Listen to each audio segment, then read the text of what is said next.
The new Rover 200 series, following in the Rover tradition of elegant sports styling engineered for quality to produce a true driver's car. A smooth, stable ride with fully independent suspension and two high-performance engines to choose from.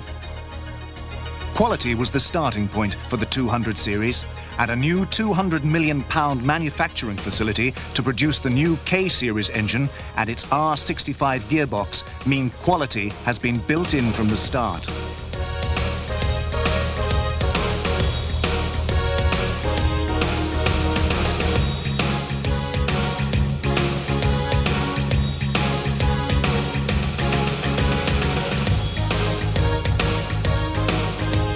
Low-pressure sand casting techniques are used for greater accuracy, and process control ensures each engine undergoes 300 checks and measurements before leaving the factory.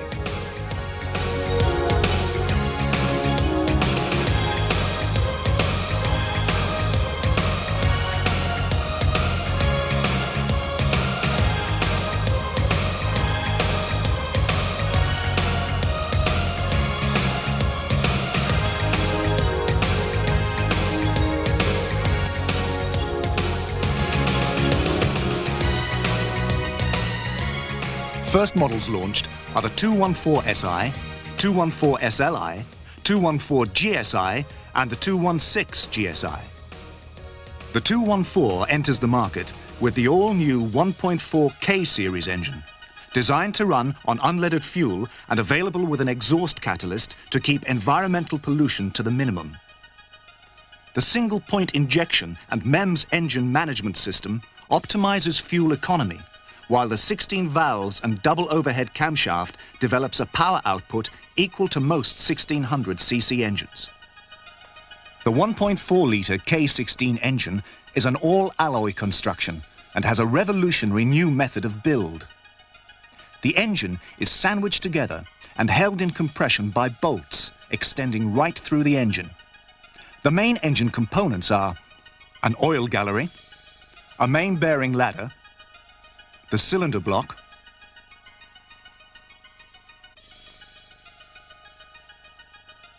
a cylinder head and 10 head bolts to sandwich the engine together.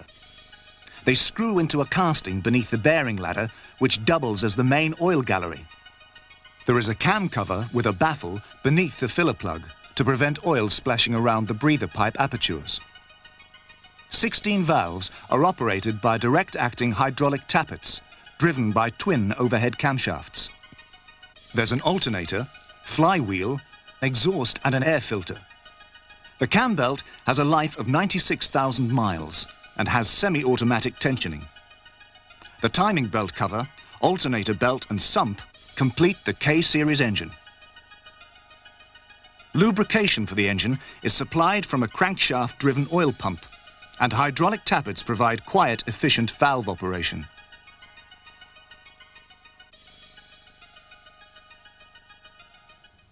A thermostat, water pump and oil pump are built into the engine to minimize connections and possible leak points. The tidy look to the engine is continued with the spark plugs protected under a cover. A quick tour around the engine bay shows the air filter, which is changed every 24,000 miles. A vapor trap inside the air filter housing prevents fuel entering the ECU and contaminating the manifold pressure sensor. There's a fuel filter on the bulkhead, a windscreen wash reservoir,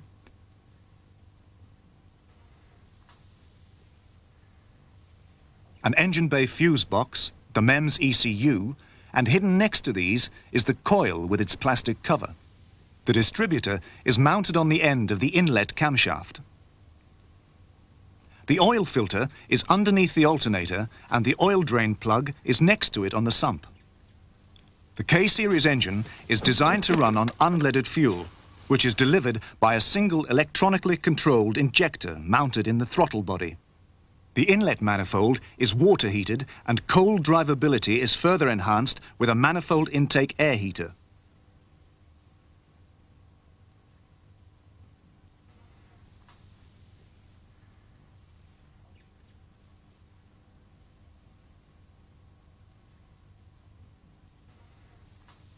A feature of this new engine is that when renewing the engine coolant, the procedure is very different to other Rover cars. First, set the heater control to hot. Then undo the expansion tank cap and remove the remote refill point top.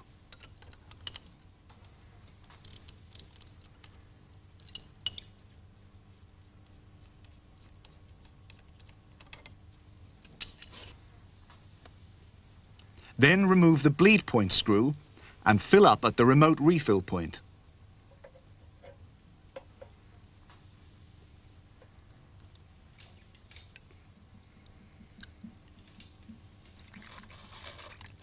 When the coolant comes out of the bleed point free of bubbles, refit the bleed screw.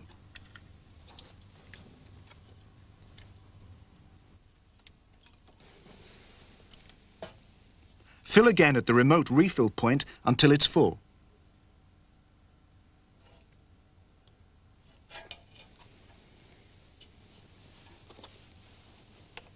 Refit the cap and top up at the expansion tank.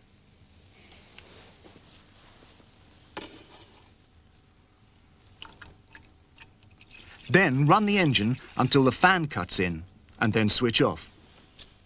Check the level of coolant in the expansion tank and top up if necessary.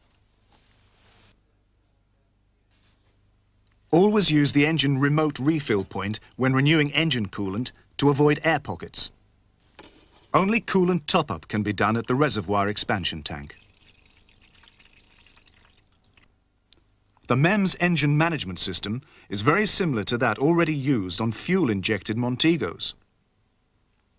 A single ECU controls the programmed ignition system, the fueling, and the idle speed. Incidentally, the ECU can also store intermittent faults in its memory, and these are displayed under interrogation by microcheck and cobest. CO adjustments and fault diagnosis are also made using microcheck or cobest. The ECU calculates the basic air-fuel ratio using the speed-density method. Density is found using the manifold absolute pressure pipe sensor, and speed is known from the crankshaft sensor.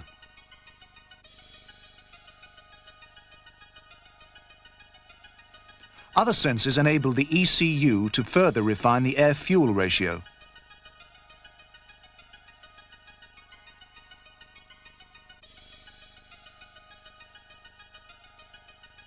An intake air temperature sensor helps the ECU refine its density calculation.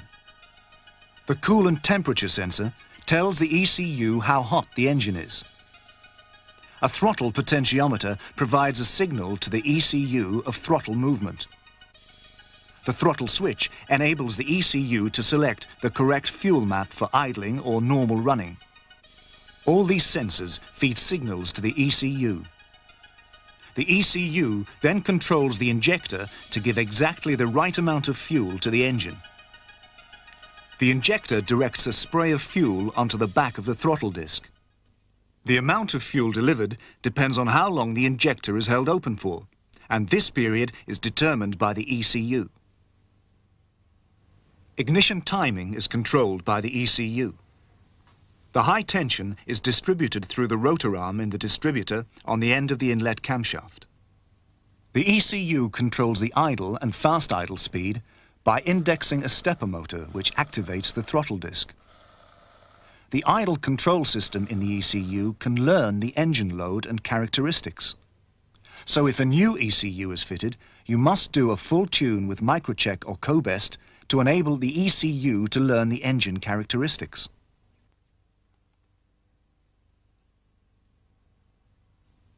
There's a new 5-speed, robotically assembled, manual gearbox to accompany the 1.4K series engine. The layout of the R65 gearbox is very simple. The main shaft is driven by the engine through the clutch plate. First, second, third and fourth gears are integral with the main shaft, whilst fifth gear is splined to the shaft and secured with a circlip. The countershaft contains the synchronizer hubs for all gears. No end float adjustment is required during overhaul, and there is no standard oil change in servicing. The final drive is driven from the countershaft and rotates in tapered roller bearings. The selector forks are nylon-tipped to reduce friction. The main and counter shafts are each supported by 2 ball races. The new 216 model uses the well-proven single overhead cam Honda engine. This is an all-alloy construction with a die-cast alloy cylinder block and pressed-in cast-iron cylinder liners. A 5-main bearing forged crankshaft is used. The main bearing caps are strengthened by a bearing bridge which doubles as the main oil gallery. The pistons are graded for fitting. An eccentric rotor-type oil pump is used to circulate oil round the engine. There's an oil pickup strainer in the sump. 16 valves are operated by adjustable rockers from the belt-driven single overhead camshaft. Valve clearance checks are every 12,000 miles. Belt tension is adjusted semi-automatically by a spring-loaded jockey pulley. Access to the belt adjuster is through a grommet in the lower cover. There's the belt cover, cam cover, the crank pulley, alternator and belt. The exhaust manifold has equal length tracts for efficient exhaust gas scavenging, and a cover protects the manifold. The distributor contains the ignition coil and igniter, as well as 3 sensors used by the engine management system. A dipstick completes the picture.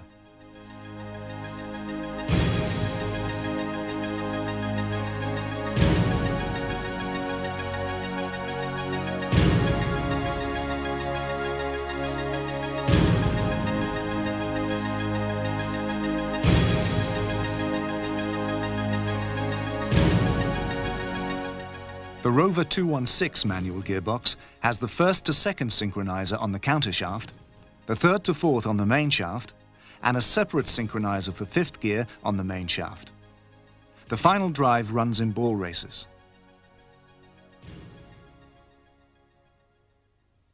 Around the rest of the engine bay is the long air inlet and filter.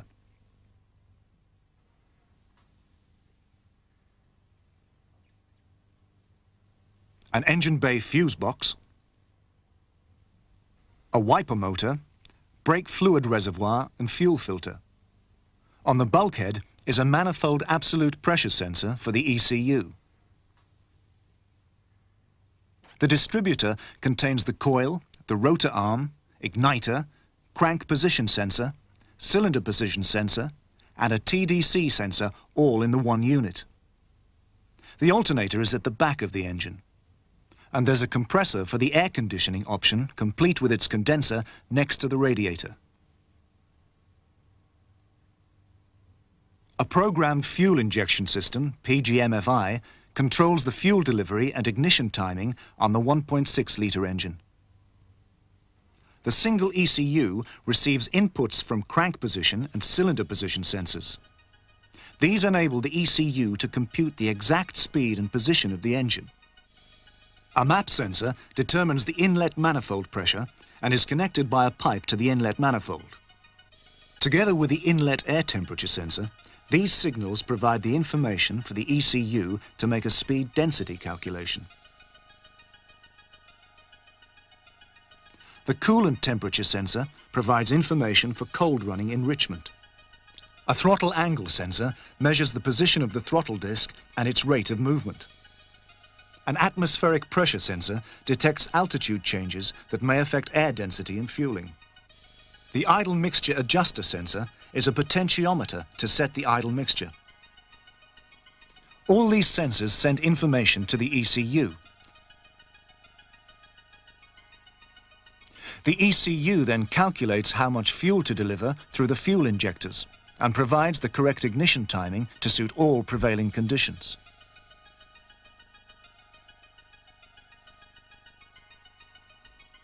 Now let's take a look at the electrical side, with the 214 fuse box and ECU locations, the engine bay fuse box, the in-car fuse box, the MFU, the ECU for the single-point injection system, and the ECU to control the anti-lock braking circuit, which is integral with the modulator.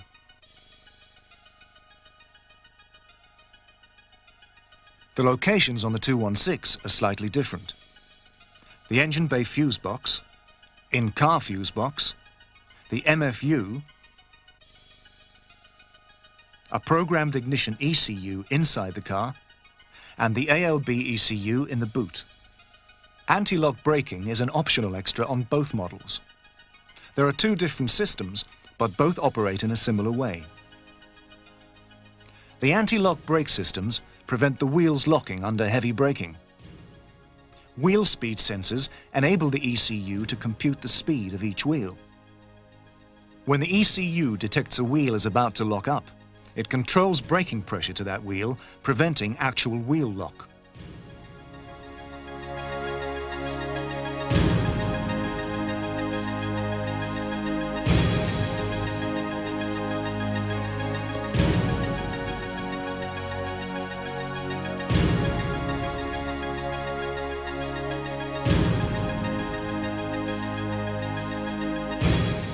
The 1.4 16-valve models all have solid front discs and rear drums, except when anti-lock braking is fitted and the drums are replaced by calipers as fitted to 1.6 engine cars. The Rover 216 GSI has ventilated front discs and solid rear discs. 4 turns lock-to-lock and rack and pinion steering gives a beautifully weighted steering system, providing a positive feel at speed and easy low-speed maneuvering.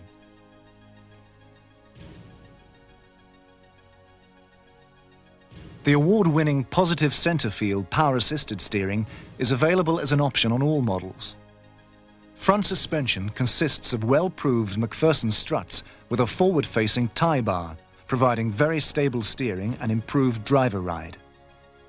Independent rear suspension consists of double wishbones for exceptional road holding, located fore and aft by trailing arms to improve cornering, even on rough roads.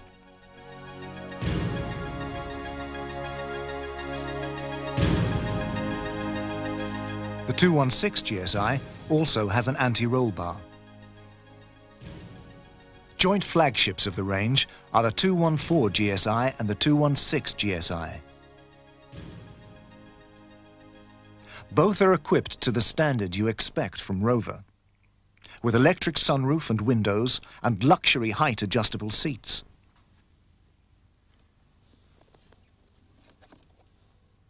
The driving environment is reinforced by the wraparound cockpit, with clear instrument layout and a well-placed gear lever.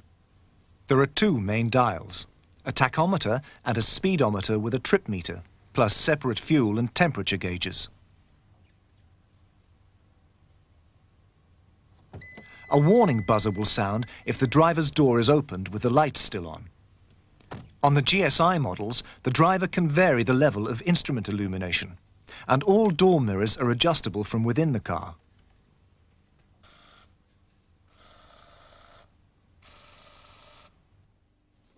Remote releases for the tailgate and fuel filler cap are standard on all models. The heating and ventilation controls are clearly laid out and give a wide range of temperature control. The rear seats provide plenty of legroom, and the recessed seat buckles keep everything neatly in place. A courtesy lamp provides rear passengers with a light. The cut pile carpet and moulded door casings give a real atmosphere of quality.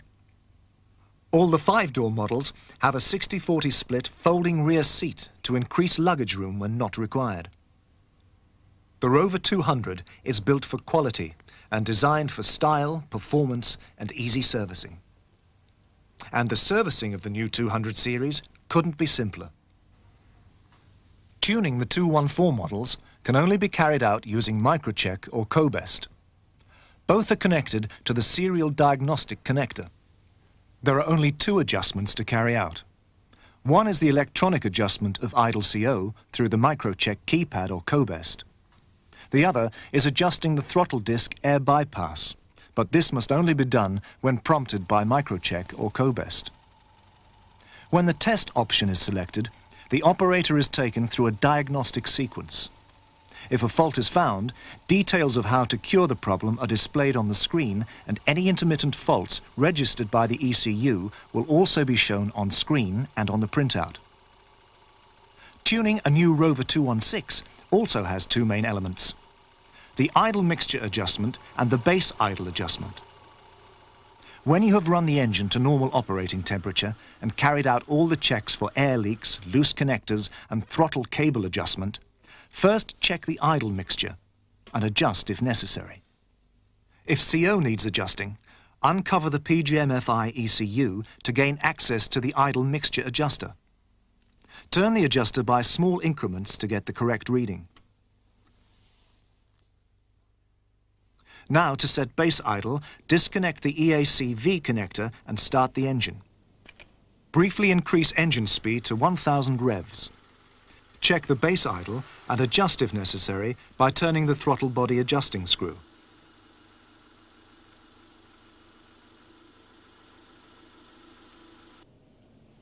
When correct, reconnect the EAC-V.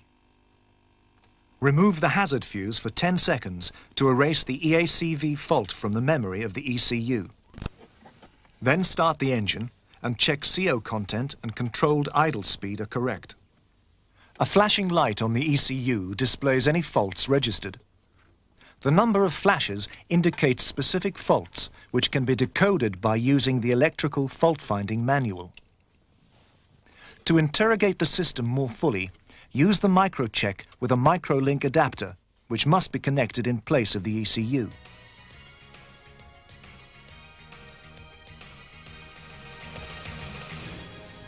The new Rover 200 series, building on success. A finely engineered thoroughbred from Rover. Two brand new engines, both with 16 valves, fuel injection and breathtaking performance. Quality has been built into the product to reflect the Rover mark. Achieved through investment in people, plant facilities and quality to produce a driver's car, the Rover 200 series.